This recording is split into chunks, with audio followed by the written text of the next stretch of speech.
boa tarde, Voz no Ar, de novo ao vivo aqui na tribuna Band News FM. Estamos ao vivo também pelo nosso Facebook, com live no Facebook, Somos Voz Oficial, Voz do pronome, VOS. Cobertura no nosso Instagram também, @Somos Voz Oficial. Eu sou a Michele Boró, toda quarta-feira com meus pareia, mas hoje, por enquanto, eu tô só com o Elcio Brasileiro aqui. Tá chegando ele. A boate que vem. Iguinho tá por aí. Será que é Antônio Salles engarrafado, Elcio? Mas nunca aconteceu, só teve uma vez no boletim. Fiquei surpreso até hoje. Nunca tinha ouvido falar da frango engarrafado. Bom, o segundo pareia chega já já. Nosso convidado tá aqui, pontualíssimo. E ele tá aqui porque, na verdade, a gente estava conversando com o Elcio. A gente pensou, o que a gente vai abordar, né? Porque tem tanta coisa para conversar com o doutor Álvaro.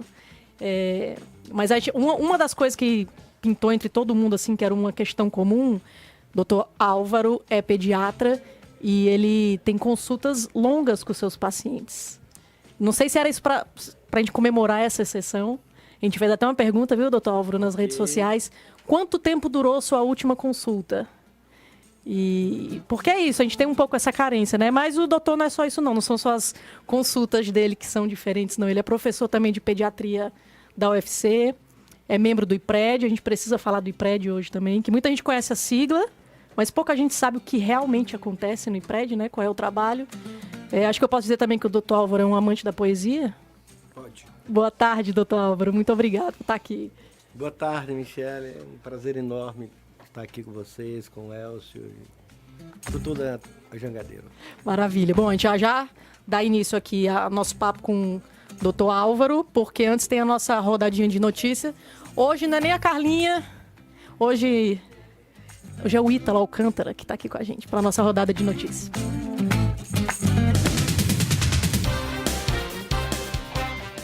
1h02. Boa tarde, Michele. Boa tarde a todos os ouvintes sintonizados aqui na tribuna Band News FM.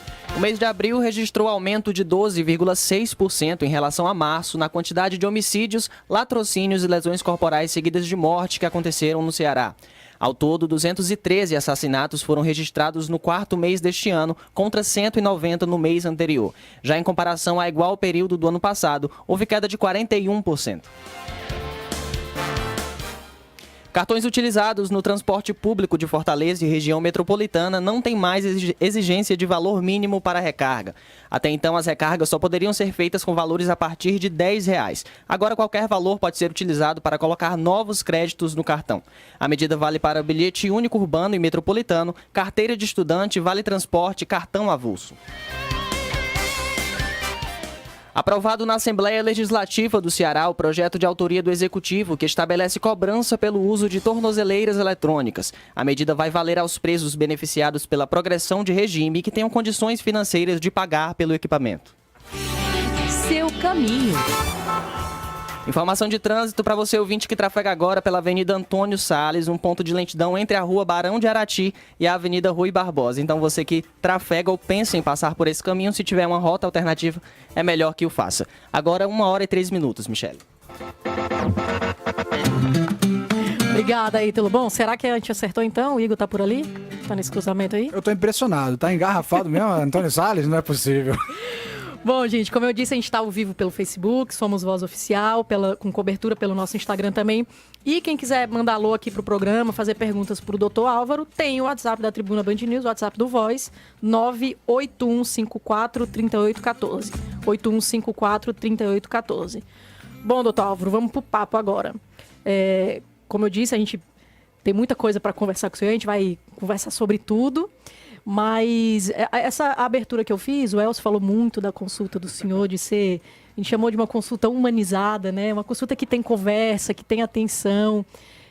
Doutor, a gente é romântico, é para ser uma regra da medicina que as consultas sejam rápidas, o senhor é uma exceção? Ou a gente não está errado não de esperar que essa consulta seja mais atenciosa, seja além, como o senhor faz com seus pacientes? Michele, há uma crise geral, né, da medicina, não da medicina brasileira só, né? Há uma crise chamada de como formar os médicos na sociedade contemporânea, na cultura contemporânea. Eu tenho a impressão que isso também valeria para os engenheiros, para os arquitetos, para os economistas, etc. Ou seja, como a formação médica incorpora, né, uma preocupação técnico-científica, mas também uma dinâmica ético-relacional, ou seja, como que os médicos afirmam, né, um respeito profundo à dignidade humana no seu trabalho. Eu vou te responder dando um exemplo, dois exemplos. O primeiro eu vou falar agora e o segundo se eu tiver oportunidade. Eu dou aula sempre, nos últimos anos, no primeiro dia que o bebê nasce. Então, ele está ou internado na UTI, ou ele está com a mãe no alojamento, ou em outra unidade qualquer. Às vezes, a mãe não pode recebê-lo porque está na UTI. Então, eu dou aula com esses primeiros dias de vida. E há uns 6, 7, 8 semestres, eu cheguei na enfermaria com normalmente 5 a 6 alunos, e depois de nos apresentarmos, né, ela estava esfuziante de alegria. Era uma alegria só a fisionomia dela, como quem estava muito bem no pós-parto, né? E eu conversei com ela um pouco e fui examinando a criança, né? E em algum momento eu toquei o nariz da criança e perguntei, e fiz uma brincadeira, alguma coisa assim, que nariz lindo, cadê esse nariz, parece do papai, né? Quando eu disse isso, aquela mulher que estava esfuziante de alegria começou a chorar. E ela chorou copiosamente, e aí um dos comportamentos é o silêncio, é o acolhimento daquele choro, daquela expressão emotiva. E quando ela se recompôs, né, ela me disse, olha, eu chorei, né, porque no início da gravidez, ele não queria, no início da gravidez, nós rompemos durante a gravidez, eu passei aí os primeiros meses, tira, não tira, de tal maneira que eu passei a gravidez inteira nessa crise. Mas, quando ele nasceu ontem, assim que ele nasceu, eu olhei para ele e me apaixonei. Era uma menina, eu olhei para ela e me apaixonei. Aí eu disse, mas eu queria que você falasse mais sobre essa paixão sobre o bebê. E aí ela na fala, ela nos disse uma expressão que eu gostaria de usar aqui. Ela disse, doutor, né, ela é minha, ela saiu de dentro de mim. Então, para além, agora extrapolando para a pergunta que você me fez, que de alguma maneira está envolvida a questão, é possível ser ético nas relações de trabalho, ético e ao mesmo tempo, né, que uma certa competência técnica, uma competência ético-relacional, em qualquer ambiente, no nosso caso, quando a gente está lidando com alguém que está supondo ou pressupondo que tem alguma coisa errada consigo ou com os seus, né? No meu caso, na maior parte das vezes, as coisas que me chegam estão erradas com as crianças, né? A suposição de que elas têm uma doença que os pais não conseguem identificar a natureza e me procuram. Que essa é a base, né, da motivação pelo qual os pacientes procuram os médicos, né? Então, saiu de dentro de mim, né? Eu quero dizer que para além da crise da cultura, para além da crise que passam as relações afetivas entre as pessoas no mundo, e é só dar uma rápida espiada, né, que a gente vê essa nossa pouca capacidade de aceitação do outro, de convivência, de aceitar, né, essa diversidade. E há uma dimensão que ela é redutível à dimensão humana individual, ou ela é irredutível, né, ao que o homem não pode escapar, que é o que sai de dentro dele. Então, quer dizer, não é razoável aceitar determinados comportamentos antiéticos e não relacionais por constrangimentos externos, né? Então, é porque tem uma fila de 30, é porque eu ganho pouco, é porque aqui está fazendo muito calor. Ou seja, as pessoas precisam, de uma maneira geral, se responsabilizarem por aquilo que elas fazem, não é? E nós temos, infelizmente, uma cultura que vai nos desresponsabilizando lentamente do que sai de dentro da gente. Aliás, a nossa cultura é tão doente, né, que é uma cultura de muitas leis. Leis para não cortar o sinal, leis para não botar o carro na vaga do cadeirante, e assim vai, porque parece que as pessoas não são capazes de se autorregular. Daqui a pouco eu posso falar dessa dimensão da neurociência, que é o controle da impulsividade, a autorregulação, o autocontrole, que a nossa cultura está perdendo. Se é que ela teve, quando comparada com alguns países.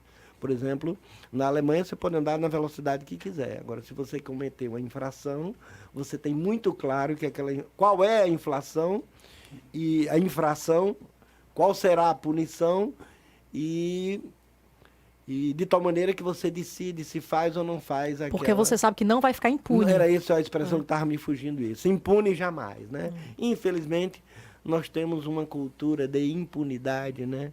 Ou uma cultura de exemplos de impunidade que, como nós somos vários, né? Nós somos muitos, alguns aceitam, outros não. Então, eu responderia a questão de que se é possível ser ético no setor público, no setor privado, como uma questão que depende da macro, depende da sociedade onde você está, do hospital onde você já está, dos gestores, mas tem uma questão que é redutível à dimensão humana, da sua responsabilidade consigo mesmo, da sua responsabilidade como membro da sociedade. Doutor Álvaro, primeiro, meu WhatsApp eu tive que virar para o lado aqui, que as Alvaretes aqui, várias pessoas que são fãs estão mandando recado para o senhor aqui. Desculpa o neologismo. A gente vive já uma catástrofe social, né? Uma desigualdade absurda, né? As condições são muito diferentes aí, né? De tudo, de amparo, de tudo. Ao mesmo tempo, a gente vive também um momento, como você falou, de uma sociedade doente no sentido de uma ansiedade absurda, né? De querer fazer muita coisa e conquistar tudo ao mesmo tempo e se frustrar muito. Já disse, eu li alguém falando, não lembro quem foi, até eu comentei aqui no programa, que acho que era uma educadora falando que nós, pais, estamos incluindo nisso, botamos nossos filhos para fazer 38 atividades na semana diferentes e a gente quer depois que ele seja comportado e fique quieto quando a gente quer que ele pare, né? Eu estou falando, misturei essas três coisas, desigualdade, ansiedade e essa vontade, duas coisas, né? Misturei para perguntar assim, quando o senhor começou na profissão para hoje, o papel da criança nessa sociedade, seja na micro, na família e na sociedade, mudou muito? Essa criança hoje, nessa maluquice toda, como é que ela está? Como é que é a saúde dessa criança? Se a gente tomar o Brasil aí dos últimos 100 anos, né, uma hora dessa certamente estaríamos no campo, né? Estaríamos como eu sou do interior de Alagoas, 2 interiores, infelizmente um eu não lembro muito, mas eu sei que ele está dentro de mim. Chama-se Paulo Jacinto, que talvez para o ouvinte fique mais fácil lembrar de Palmeira dos Índios, que é a terra do meu pai, mas é a terra de Graciliano Ramos. É um município a 30 quilômetros. E lá eu vivi até 5 anos de idade. Depois nós nos mudamos para uma cidade que é o Quilombo dos Palmares, uma cidade chamada União dos Palmares, onde teve toda a epopeia do Zumbi e do Quilombo dos Palmares da Resistência Negra. E de lá eu fui para Maceió, eu fiz o 2º grau e a medicina, e de lá me mudei para cá em 83, e de lá estou aqui até agora. Mas você pergunta, se eu me lembrar então de que há 60, 70, 100 anos a gente estava no interior, a gente estava normalmente em famílias numerosas, né? Onde você tinha um patriarcado muito forte. A mãe cuidava das coisas dentro de casa e o pai cuidava das coisas de fora de casa, trazendo dinheiro para dentro de casa. E vivíamos em pequenos municípios. E as demandas que se tinham, eu fico imaginando como é botar 5, 6, 7, 8 meninos para dormir. Como é alimentar ao mesmo tempo e botar para dormir. Então, essas mudanças que ocorreram na sociedade mudaram também a maneira de ser pai, de ser mãe. E a própria maneira como a sociedade concebe o lugar do pai e da mãe, o lugar das crianças, né? Houve um processo extremamente positivo de emancipação feminina, né? Ainda um processo mais lento de redefinição do papel do homem, né? Dentro das suas tarefas educacionais ou das tarefas globais dentro da casa, né? Mas a criança, eu vou dar um exemplo que não é propriamente um bom exemplo, mas ele pode ser útil. Eu lembro que o meu pai só precisava olhar para qualquer um de nós 5 e a mensagem estava dada. Parece que os pais de hoje precisam que os filhos os amem a qualquer preço, né? E aí, consequentemente, para sarar essa dor de não ser amado, aí é muita culpa, né? É muita culpa, porque todos trabalham muito e às vezes chegam em casa 8 horas da noite, 9 horas da noite, tem pouco tempo com o filho, e aí, com esse pouco tempo, por que eu vou dizer para ele que isso pode, isso não pode?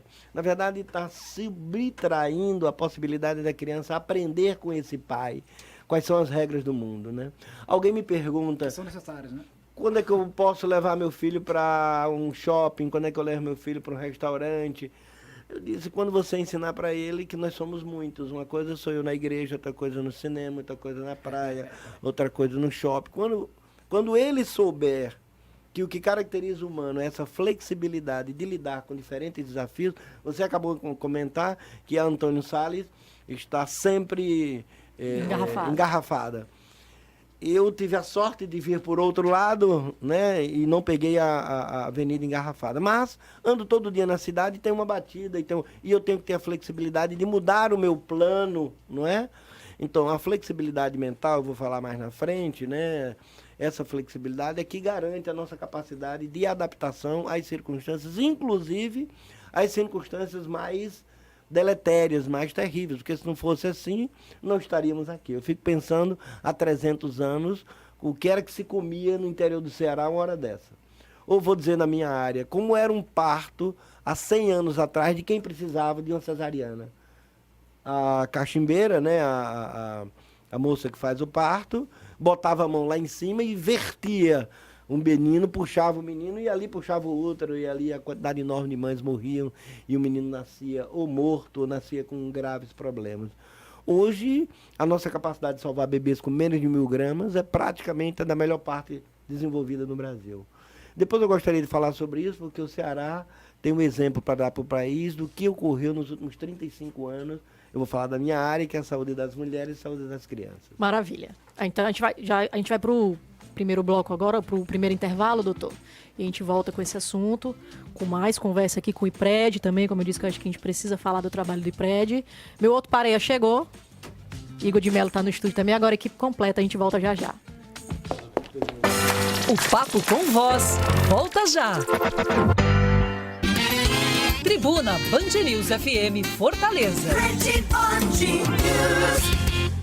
Atenção, chegou o desafio do melhor negócio imobiliário. Somente neste final de semana, dias 10 e 11, a Diagonal abre as portas do sensacional edifício Praça da Luz, para você realizar o maior sonho de sua família, numa condição incrível. Isso não existe. O Praça da Luz é um dos melhores empreendimentos da cidade, com acabamento de primeira. São apartamentos com 2 e 3 quartos num super condomínio clube, com piscina, uma super academia de ginástica e muito lazer. Venha e traga sua família para o Praça da Luz, na Rua Senador Pompeu 2610, de frente ao Colégio Farias Brito. Informações no 3198-6666.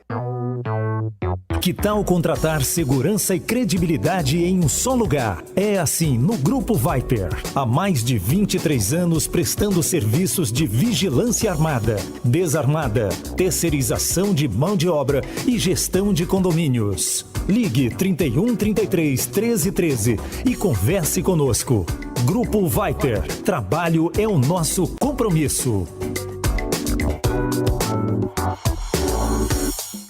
O mega sucesso de vendas Nissan no Brasil está de volta. A Outlet Nissan Jangada. São ofertas realmente imperdíveis e mais. Preço de nota fiscal de fábrica, taxa zero, tabela FIP no seu usado, super bônus de fábrica e acessório grátis. O mega sucesso de vendas Nissan no Brasil está de volta. Mas corra que as unidades são limitadas. Outlet Nissan é na Jangada, Avenida Júlio Ventura e Washington Soares. No trânsito a vida vem primeiro.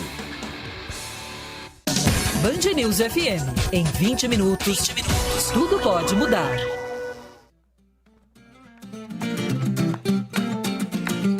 De volta com Somos Voz, nosso convidado hoje, doutor Álvaro.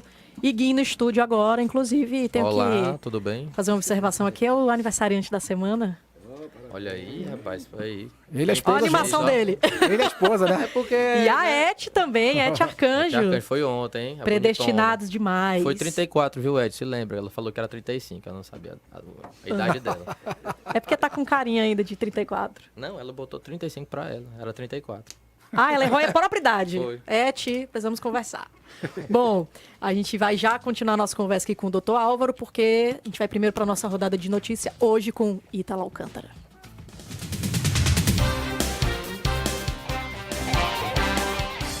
Agora 1h19, motoristas brasileiros de aplicativos de transporte vão aderir a uma paralisação global nesta quarta-feira, na semana em que a Uber deve fazer sua estreia na Bolsa de Valores. Na versão local, os protestos são contra o que os motoristas consideram baixas tarifas cobradas pela empresa, que, somada ao aumento dos preços do combustível, vem corroendo seus gastos e alongando as jornadas de trabalho. O vestibular da UES passa a avaliar conhecimentos de educação física. Serão 5 questões da disciplina que passam a ser cobradas nas provas da primeira fase do certame. A medida vale a partir do vestibular 2020.1. Devem responder procedimentos disciplinares os agentes de segurança pública que se envolveram numa confusão em Jericoacoara no último fim de semana. De acordo com a CGD, o caso é investigado para identificar supostos policiais que realizaram os disparos. A ação foi denunciada por moradores e visitantes da praia. Em vídeos que circulam na internet, 3 homens aparecem aparentemente brigando com outro grupo. Seu caminho. Agora, informação de trânsito, tráfego complicado na Avenida Bezerra de Menezes, sentido Caucaia, entre as ruas Eduardo Barros Leal e a Rua Coronel Mozart Gondim. Já no sentido contrário, mas ainda no mesmo trecho, o trânsito flui bem. Agora, 1h21.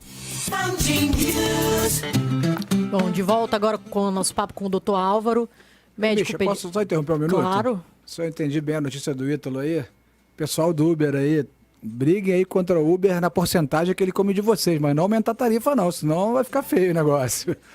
Fica o apelo. Isso é de cliente, viu? Bom, doutor Álvaro, médico, pediatra, professor, titular de pediatria da UFC, membro do IPRED.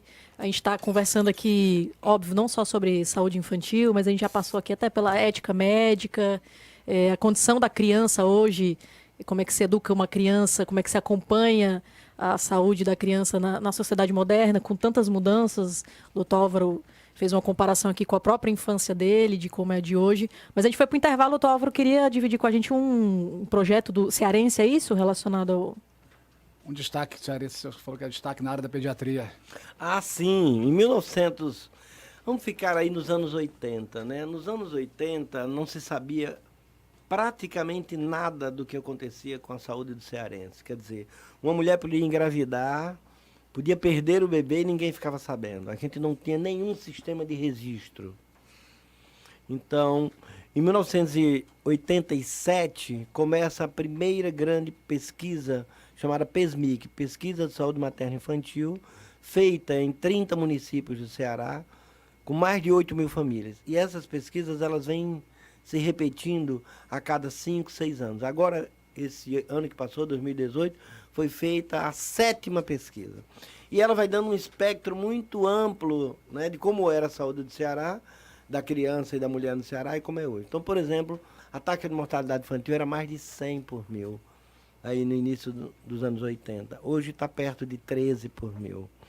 Naquela época, agora está passando por uma crise, mas de natureza diferente. Mas não se sabia a quantidade de vacina que as crianças tomavam. A chamada cobertura vacinal era muito baixa. Eu mesmo, quando cheguei aqui, vi muitos casos de poliomielite, vi casos de difteria, vi casos de tétano. Isso praticamente não existe mais. Eu falei que nós estamos passando por um momento de crise, porque, infelizmente, está crescendo na sociedade os grupos anti-vacina, que, no geral, do ponto de vista de uma racionalidade, são grupos irracionais, porque são grupos que não conhecem essa doença e interpretam que as vacinas fazem mais mal à saúde do que bem, porque não viveram a experiência de 30 anos de ter perdido um ente querido por uma meningite, por uma vacina que se tem no setor público. Aliás, é importante que se diga que o nosso sistema de vacinação no Brasil é um dos mais completos do mundo, particularmente para países de renda como a nossa, né? Mas voltando ao Ceará, então, os indicadores, as mulheres, menos de 20% faziam pré-natal, hoje 95% faz pré-natal. O grande desafio agora é qualificar esse pré-natal. Esse pré-natal realmente precisa ter mais qualidade. As mortes, basicamente, eram mortes por diarreia. Morte por diarreia é porque não tem saneamento básico e o desmame precoce.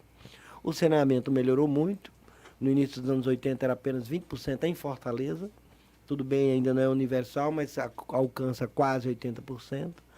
E o desmame, que era uma coisa bastante grave no início dos anos 80, hoje foi reduzido de maneira expressiva. E a terapia de reidratação oral. E uma coisa também muito importante, para e passo a isso, foi a escolaridade materna. Houve um aumento da escolaridade materna nesses últimos 30 anos no Ceará. E para cuidar de crianças e ter autonomia na vida, sem educação, é difícil, né?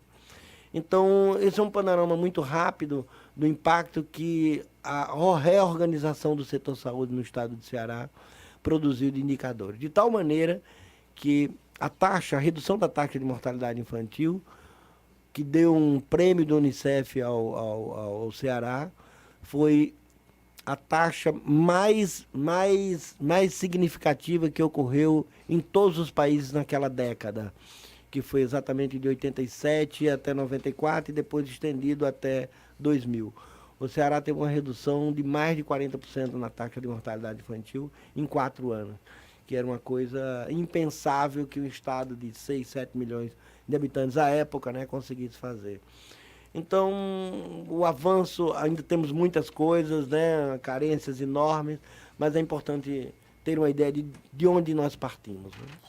Doutor, o senhor falando aí agora dessa questão desses grupos que são anti-vacina, enfim, por coincidência, acho que tem uns 3 dias que eu encontro alguns amigos, muitos que acabaram de ter filho e tudo mais, e um assunto que é extremamente recorrente nessas rodas, a gente se encontra, de certa forma, são alguns conflitos de geração, né? Onde existe toda essa questão de, na minha época não era desse jeito, porque hoje em dia existe uma oferta muito grande de informação, como é que eu devo conduzir após o parto, durante a gestação e tudo mais, e existem muitos pitacos aí e tudo mais, e isso acredito que seja, o senhor deve ter escutado várias vezes essas questões da parte das gestantes, das mães, dos pais, então, e eu vejo muito o pediatra como um médico da família, realmente.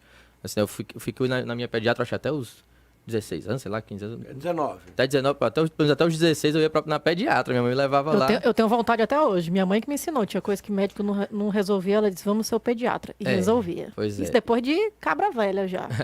E eu queria saber do senhor como é que o senhor conduz isso, como o senhor enxerga. Até na consulta, já que a primeira informação que eu tive do senhor, olha, ele é uma pessoa diferente porque a forma que conduz, o tempo que dedica nos encontros, é diferente. E se é importante a gente levar, digamos assim, aquela comitiva da família para essa consulta, vamos escutar aqui, vamos entrar no consenso todo mundo, ou não, é melhor vir aqui só o pai e a mãe e a gente leva isso aí, depois vocês vão disseminar isso. Como é que o senhor conduz isso? Bom, vou responder de 2 maneiras, né? A primeira, eu acho que a consulta pode ir quantas pessoas o consultório couber, contanto que essa consulta seja centrada no casal, ou seja, em nenhum momento ocorra desautorização da condição de pai e de mãe.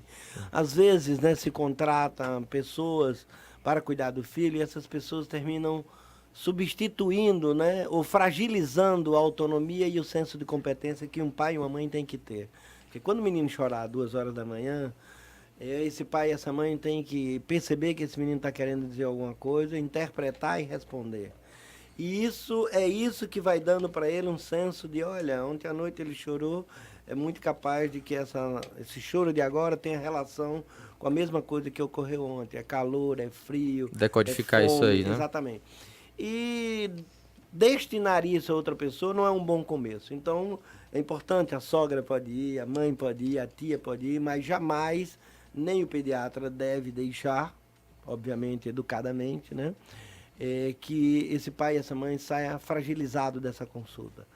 Que um pediatra, em princípio, trabalha com o senso de competência que os pais têm, aumentando esse senso de competência, inclusive em relação a ele. Por exemplo,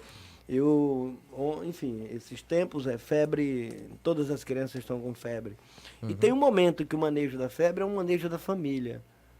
Ou seja, a família tem que entender o que é que ela faz com febre. Ela não pode ficar dependente de qualquer coisa que o bebê tenha, ela precisa encontrar um médico.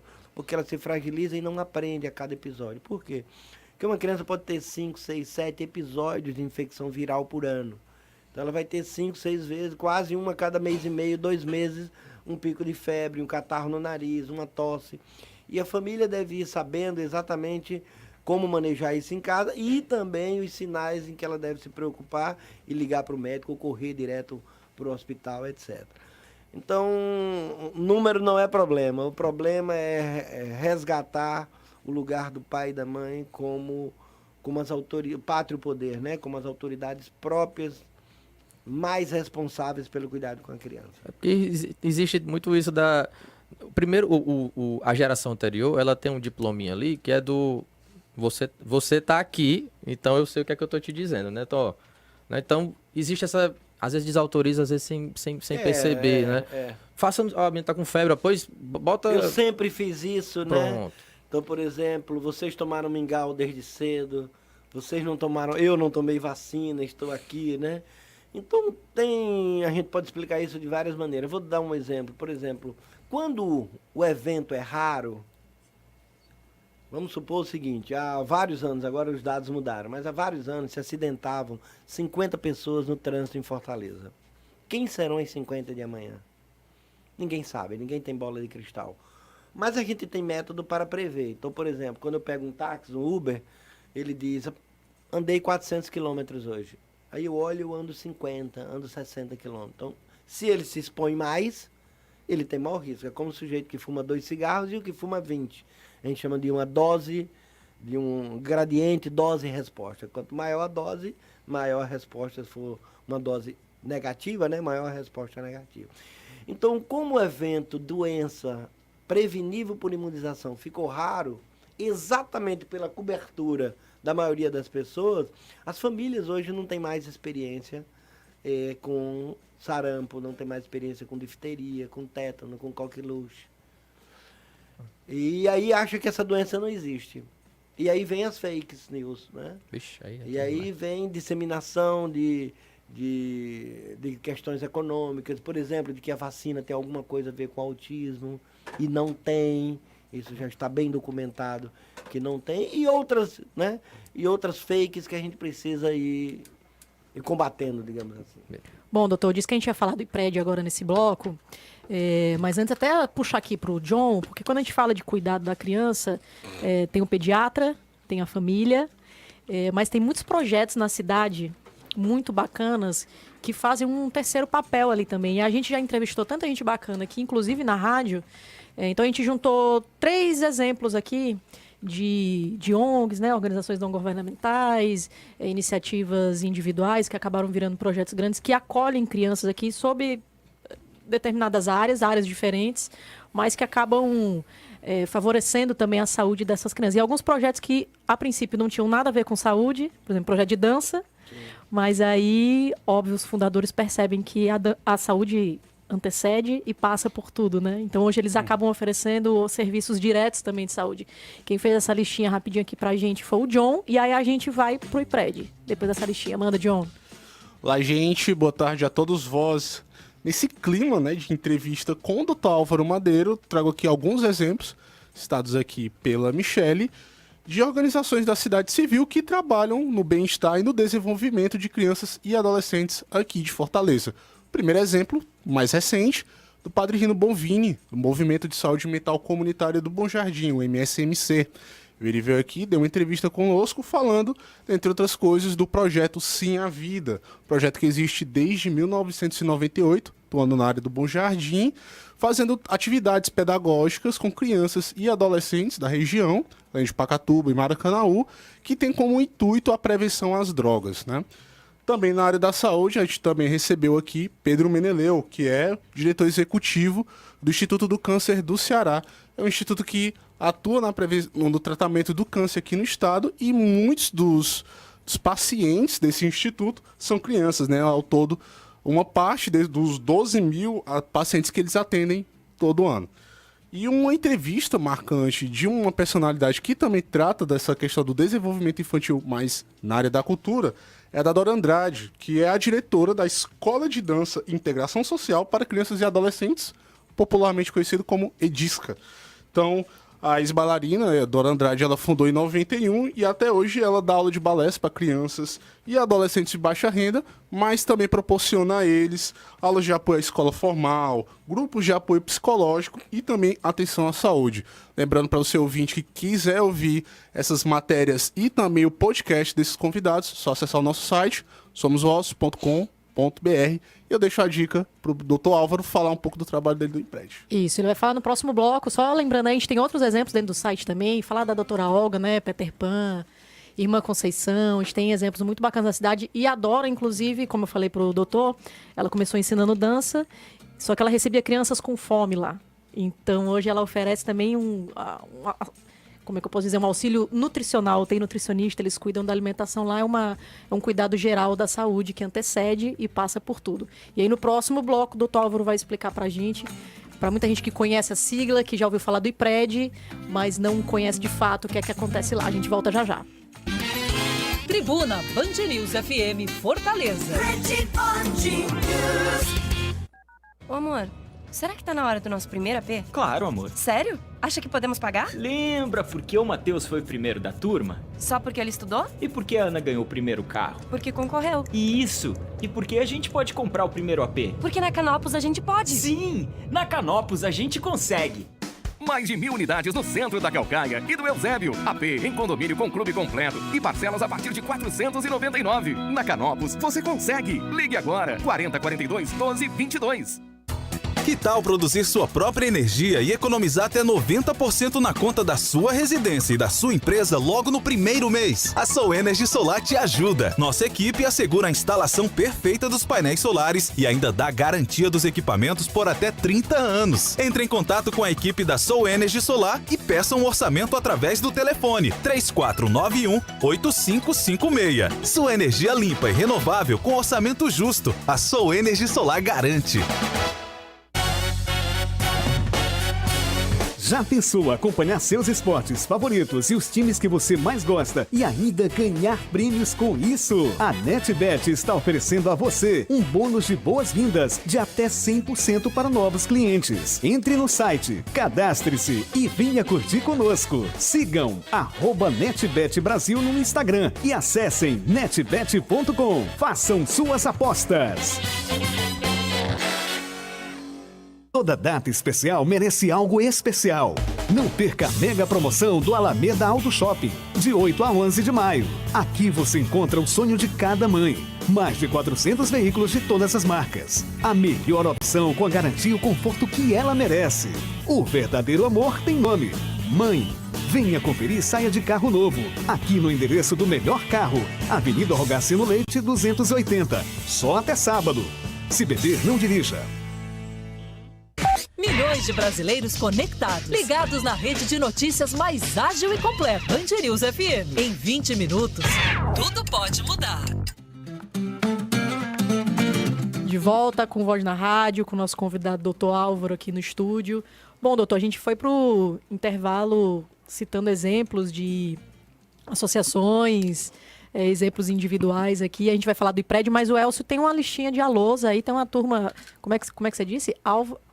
Alvaredes, eu até peço desculpa pelo neologismo, não sei se o doutor Álvaro vai se incomodar, mas eu não aguentei, porque meu WhatsApp aqui tá insuportável, quer dizer, suportabilíssimo.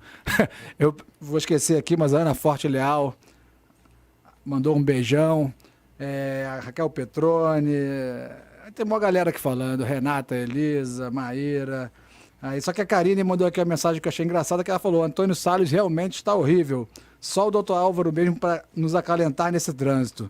Dr. Álvaro é um encantador de crianças e pais. É um prazer conviver com ele. Homem sensível e amoroso. Um beijo da família. Karine Almirez e Davi Sena.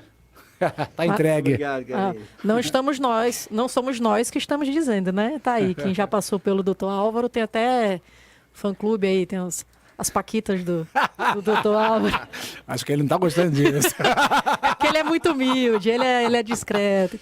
Bom, antes de voltar aqui pro Dr. Álvaro, Ítalo Alcântara tem mais nossa última rodadinha de notícia por hoje.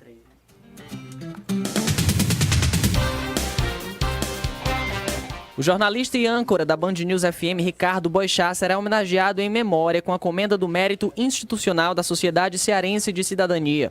A cerimônia acontece no próximo dia 28 de maio no Teatro Chico Anísio e vai homenagear também outras personalidades de áreas como educação, jornalismo e saúde.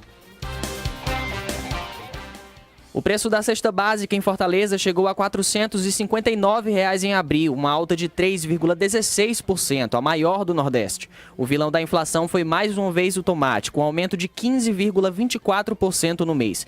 De acordo com o DIEESE, o valor gasto com alimentação foi equivalente a 49,67% do salário mínimo. Liberada a consulta ao lote multi-exercício de restituição do imposto sobre a renda da pessoa física, contemplando as restituições residuais referentes aos exercícios de 2008 a 2018. O crédito bancário para 134 mil contribuintes ocorrerá no dia 15 de maio, totalizando 260 milhões de reais. Para saber se tem a declaração liberada, o contribuinte deverá acessar a página da Receita na internet ou ligar para o Receita Fone 146. Seu caminho. Informação de trânsito, ponto de lentidão na Avenida Heráclito Graça, sentido Antônio Bezerra, entre a Rua Dona Leopoldina e a Avenida Dom Manuel. Já no lado oposto, sentido Aldeota, o trânsito flui bem. Agora, 1h40. Obrigada, Ítalo. Bom, a gente estava aqui no intervalo conversando, o assunto agora vai ser IPRED, mas o Iguim queria recuperar um papo aqui do intervalo. Sim, doutor, aqui no intervalo o senhor tratando sobre a questão da responsabilidade social da medicina, da pediatria. O senhor disse que aconteceu um episódio hoje pela manhã, foi isso? Com o senhor queria compartilhar?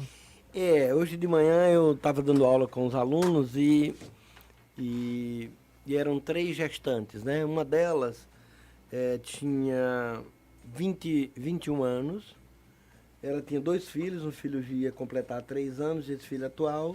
E quando a gente começou a saber quem ia apoiar ela em casa, quem era a família, ela disse que estava separado, o marido estava envolvido no tráfico de drogas e ela havia se separado. Esse bebê dela de 3 anos, pelo relato que ela fez, né? Porque a gente pergunta sobre os filhos que ela teve exatamente para perceber para que casa irá aquele filho que acaba de nascer. Então ela disse que o menino tinha problema de linguagem, o menino tinha problema de impulsividade, ele subia em tudo, pegava em garfo, em faca, enfim, dando a impressão que era um menino que já tinha problemas no comportamento e no desenvolvimento. E aí os alunos começaram a questionar, né, que tipo de apoio essa mulher... Sim, ela tinha estudado até a 6ª série. E quando eu perguntei, dentro de uma estratégia de motivação, né, se ela planejava, pensava em voltar a estudar, ela disse que pensava, mas agora ela vai ter que cuidar de 2 filhos, então que provavelmente não vai conseguir. E eu estava dizendo aos alunos como é que a gente motiva alguém a mudar um comportamento, né? Que pode até perceber a importância da mudança daquele comportamento, mas não consegue mudar. Muito bem, e aí os alunos questionando, e aí, o que vai ser dessa criança que vai para essa mesma casa, etc. Coincidentemente, uma das colegas havia tido filho quando morava na Inglaterra estudando pós-graduação, né? E eu sabia da história, porque são meus amigos. Eu disse, como é lá na Inglaterra quando você tem um bebê? E olha que era um casal de médicos, né? Ela disse, olha, além de a mulher ser preparada, ter um plano de parto durante o pré-natal, você tem um plano de parto. Eu quero que o meu parto seja normal, por isso, eu não preciso de anestesia, eu quero ficar com o meu bebê assim que ele nasce. Claro que essas circunstâncias, há as circunstâncias do parto e não definir. Mas a pessoa tem um plano, né? Afinal de contas, o filho é seu, né? Está nascendo na sua família e você tem responsabilidade sobre ele. O nascimento não é só um problema médico, né? Pois bem, aí ela disse, olha, assim que nasceu, eu era cesariana, por isso que eu fiquei 5 dias na maternidade. Mas quando eu fui para casa, todo dia ia um tipo de profissional que ele tem, durante 2 semanas ela foi na minha casa. Eles chamam lá de midwife. Midwife é uma espécie de uma enfermeira que ela só faz parto e acompanhamento de bebês. Ela nem tem nível superior, porque a função dela é fazer parto. Aliás, não sei se vocês viram ontem o nascimento do príncipe lá. Do bebê real? Do bebê real, e alguém comentou que é possível que o parto tenha sido domiciliar. E mesmo lá, a maior parte dos partos, como dos 3 da outra princesa, né, foram partos normais de meninos grandes de 3,8 kg. Estou dizendo isso porque, infelizmente, no Brasil a gente tem uma perversão da cultura do parto normal e a gente tem, no setor privado, 80% dos partos cesariana, quando esses partos têm o maior potencial para serem partos normais, já que não tem fatores de risco que tem a clientela do SUS. Pois bem, voltando para essa senhora que a gente atendeu. Aí os alunos estavam preocupados para que casa ia voltar essa criança. E eu estava dando exemplo que essa mulher certamente vai precisar de um apoio para além do que o sistema de saúde faz habitualmente.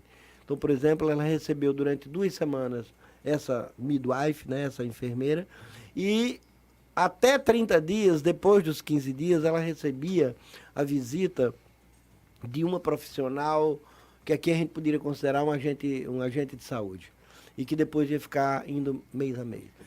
O fato aí que a gente estava comentando é que se deixar essa família, né, sozinha, se a gente não se antecipar, provavelmente vai ocorrer com esse menino o que ocorreu com o primeiro. Mas além disso, ainda tem uma outra dimensão. Poderíamos dizer de maneira mais realística, um pouco talvez desagradável, mais realística, o marido dela já havia sido baleado numa emboscada. Ele perdeu um olho, e eu não entendi bem, ele iria depois fazer uma cirurgia no pescoço. E ele voltou para o tráfico, né? Então, realisticamente, o que nós podemos fazer por esse rapaz é pouco, realisticamente. Hoje no Brasil, o que o Brasil faz com os jovens é pouco. Agora, o que a gente pode fazer com esse menino para que ocorra 2 coisas? Primeiro, ele tenha um direito aproximado ao que os meus filhos, e provavelmente, né, os nossos filhos têm, de ter direito a uma infância o mais próximo do melhor possível, o mais próximo, né, de uma infância que possibilite que ele se desenvolva. Ele se desenvolve do ponto de vista do indivíduo, mas o indivíduo que está dentro da sociedade. E a outra questão é que esse menino amanhã poderá vir ser um pai.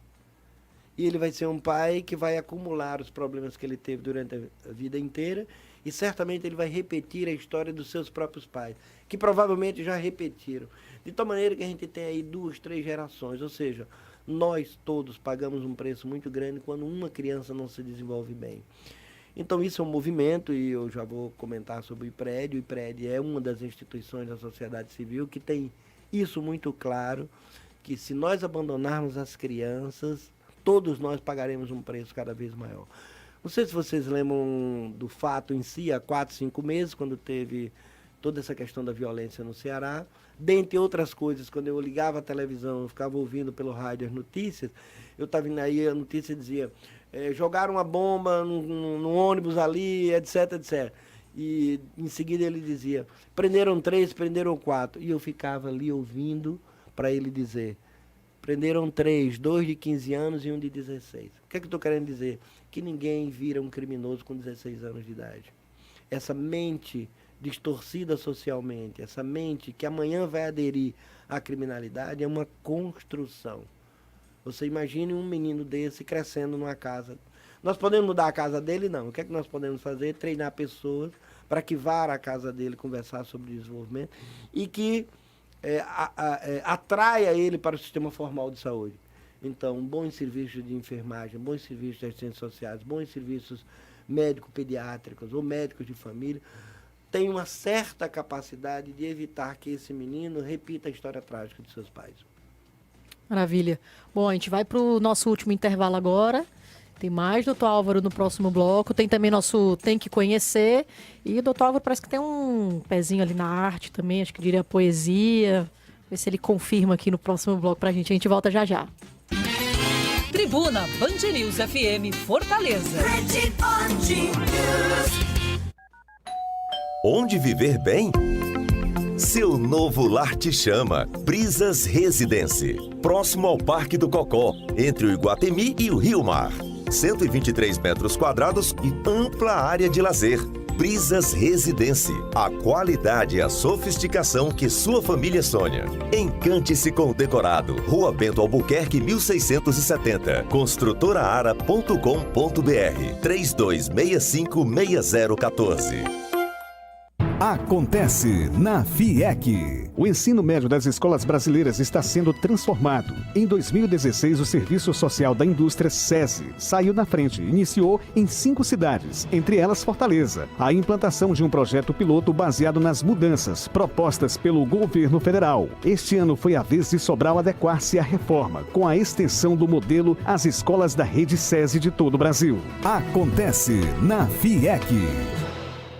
A Empório do Pão está de casa nova. Inauguramos uma unidade na Avenida Rui Barbosa, 947, esquina com a Costa Barros. Agora ficou ainda mais fácil deixar o seu dia a dia mais feliz, com todo o sabor e qualidade que vocês já conhecem. Funcionamos todos os dias, inclusive nos feriados, das 6 às 21 horas. Oferecemos self-service completo e buffet de massas feitas na hora, de segunda a sábado para o almoço. Peça também pelo iFood. A Empório do Pão está de casa nova. Band News FM. Em 20 minutos, tudo pode mudar.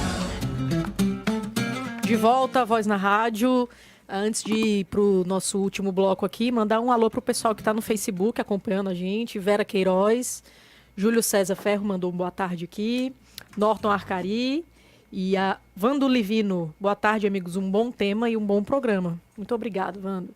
Bom, hoje é dia da nossa coluna que tem que conhecer, um espaço que a gente abre para bandas que estão começando, são novas no cenário musical de Fortaleza. Vocês podem mandar material para a gente já está recebendo. A banda de hoje mandou material para a gente está apresentando aqui. Quem traz a dica é a nossa Marcela Benevides, a Malfes. Manda, Malfes. Tem que conhecer.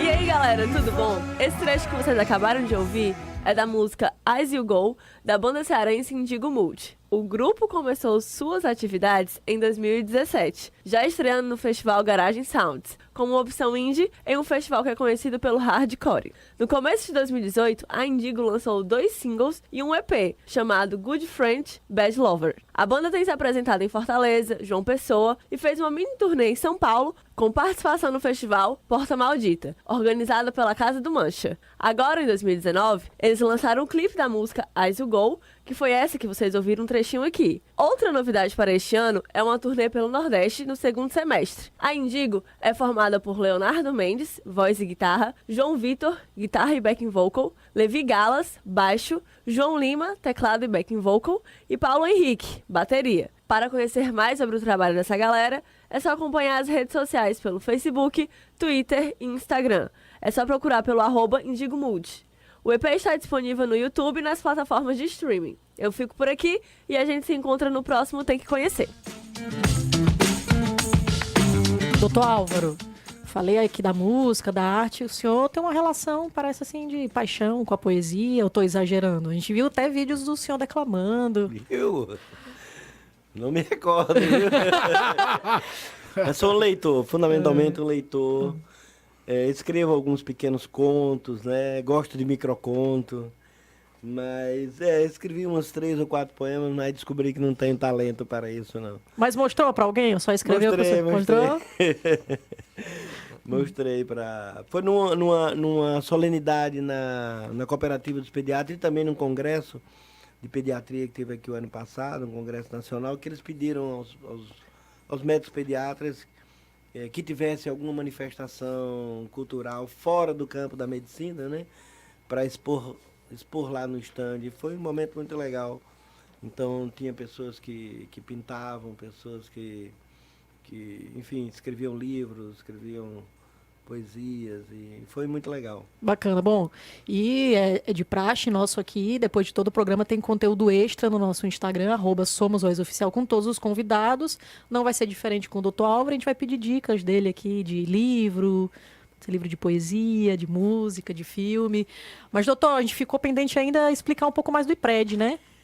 Sim, o IPRED, ele foi um sonho, né? Eu sou alagoano, como eu estava dizendo, sou da Zona da Mata, meu pai é do Agreste, né? E eu sempre tive interesse pela clientela pública, também sempre foi uma coisa... Quando eu comecei o meu trabalho em 1985, foi o último concurso para o antigo INAMPS que tinha aqui, eu passei para Maracanaú. E eu vivi em Maracanaú de 85 a 91, foi uma experiência maravilhosa, num antigo hospital do Ministério da Saúde que tinha lá. E me aproximei muito da comunidade, etc. Quando o professor Sullivan Mota, que é professor de pediatria, assumiu o IPRED há 11 anos atrás, ele convidou um time da faculdade para fazer parte desse nova empreitada. E a primeira coisa que a gente acordou foi, se for para fazer a mesma coisa que a gente faz na faculdade, a gente não precisa ir para essa instituição. E o IPRED era uma instituição, né, um Instituto de Prevenção à Desnutrição e à Excepcionalidade. E já naquela época, o IPRED tinha uma área muito grande, de uma enfermaria muito grande, que foi desativada porque não tinha mais meninos desnutridos graves, né? Então, o que a gente chama, ocorria uma mudança no padrão de doenças das crianças. Ou seja, não tinha mais tanta desnutrição como tinha quando o IPRED foi fundado em 1986. E aí a gente pensou que transformações o IPRED devia fazer. Então, a primeira, estava nascendo no Brasil também essa discussão mais forte sobre a primeira infância. Uma ideia de que a melhor metáfora seria a metáfora de um edifício. Você não constrói o 10º andar sem ter construído o 9º, o 8º, o 7º. E os 5 primeiros anos de vida, né, incompletos, até 6 incompletos, eles são o alicerce da vida, a partir da qual todo o resto vai ser construído, né? Então, a gente começou a lidar com isso. E logo a gente descobriu que a nossa clientela era fundamentalmente do Bolsa Família. Era uma clientela muito pobre, diferente, inclusive, da clientela que a gente atende nos hospitais universitários. Ela está numa linha, na hierarquia de pobreza, abaixo da linha de pobreza, né? Muitas pessoas que circulam nas ruas, né? Os dados que a gente tem das diversas pesquisas lá, um problema da depressão materna gravíssimo, um problema da violência domiciliar. E quando junta isso, né, com a violência da comunidade, você tem uma carga ou uma sobrecarga hoje para a vida da criança que nós estamos chamando de estresse tóxico. Por exemplo, vir no trânsito de lá para cá é um estresse, mas é um estresse que nos impulsiona ao desafio da vida. Não dá para ficar em casa. Você tem uma prova para fazer, um concurso, você tem, é estressante, mas as alterações que ocorrem no organismo é para o vencimento, para o enfrentamento. Tem outro tipo de estresse chamado estresse tolerável, que ele já é um pouquinho mais chato, que é quando você perde o emprego, você perde um filho, você tem um rompimento no casamento litigioso. Mas se você tiver uma boa base familiar, você também consegue resolver. E os mecanismos de defesa que o organismo leva, eles rapidamente voltam ao normal se você tiver essa base. Mas há um tipo de estresse, que é esse estresse tóxico, que ele desorganiza a vida da mente. E se for uma criança, ele distorce o funcionamento do cérebro.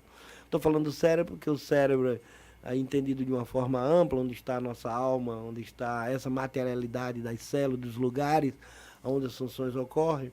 Então, uma criança que é submetida a um estresse tóxico, e a gente está trabalhando com 10 estresses, ó, você tem 2 tipos de negligência, física, emocional, e 3 tipos de abuso. Abuso físico, emocional e sexual. E você tem ainda mais 5 condições que causam o que a gente chama de distúrbio no funcionamento da família. Um pai encarcerado. Nós não tínhamos isso no IPRED há 11 anos atrás. Hoje nós temos 7 a 8% das crianças com pai encarcerado. Problema da saúde mental da mãe, drogadição, alcoolismo. Todas essas são situações para uma criança que acabou de nascer, no cotidiano da vida dela. Por exemplo, eu não sei quando chegar em casa agora se tem comida, se a minha mãe vai dizer que eu sou lindo, ou se meu pai está embriagado batendo na minha mãe. Isso não tem estrutura cerebral, psíquica, de mente que aguente. Isso significa dizer, mais grave, que essa desorganização ela vai ter consequências ao longo de toda uma vida. Eu vou dar só uma consequência. Quando esse menino chegar na adolescência, ele vai fumar mais cedo, ele vai se envolver em drogas mais cedo, ele vai se alcoolizar mais cedo. E os americanos fazem estudo de promiscuidade sexual, mais de 50 parceiros anuais. Então, esse menino, ele tem um funcionamento da mente, um funcionamento social, que já o predispõe a essas atividades delinquenciais.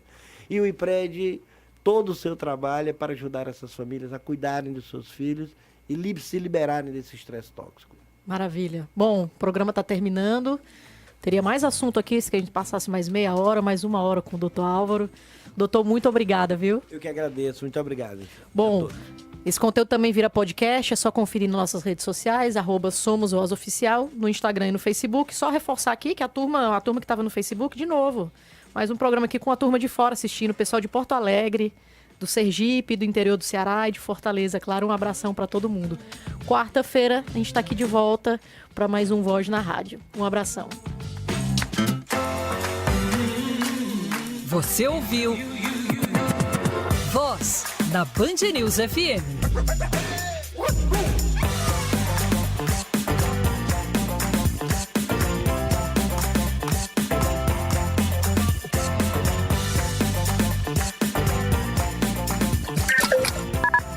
Banda larga tem que ter